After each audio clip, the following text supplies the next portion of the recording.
দেখি প্রথম রোগী চলে আসো তো। স্যার আসবো? হ্যাঁ আসেন। স্যার একটু কথা বলার ছিল। জি বলেন। স্যার অপারেশন করলে আমার পেটে, কিন্তু আমার মাথা ব্যান্ডেজ কেন? আরে আপনাদের জ্ঞান ফিরতেছিল না। নেক্সট রোগী দেখি চলে আসেন। বলেন আপনার সমস্যা কি? স্যার আমার স্ত্রী আমার প্রতি প্রচন্ড অখুশি। কেন, কি হয়েছে আপনার? আমি যখন ট্রেনে করে কোথাও যেতাম, ট্রেনের ছাউনিতে ঘুমিয়ে পড়তাম।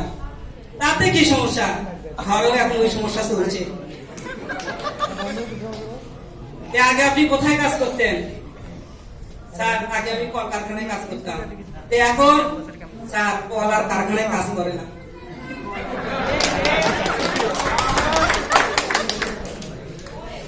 দেখি পরে রুগী খাজুন বাসার চলে আসুন। স্যার আসবো? হ্যাঁ আসেন। বলেন আপনার কি সমস্যা? স্যার আমি দিনে 25-30 বার গ্যাস সারি।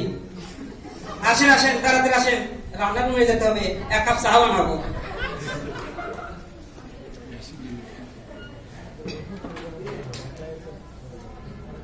আমার পছন্দের ম্যাডাম ফোন করেছে। ম্যাডাম আমার চেম্বারে আসতেছেন?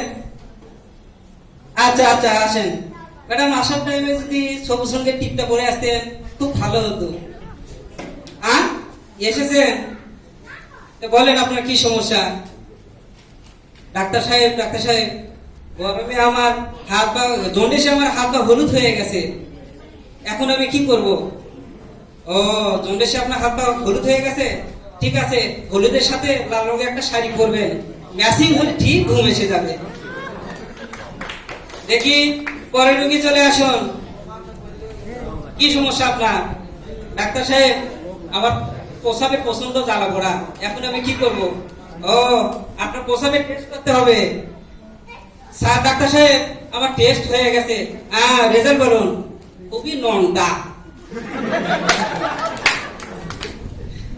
আমার এক পছন্দের ম্যাডাম ফোন করেছেন।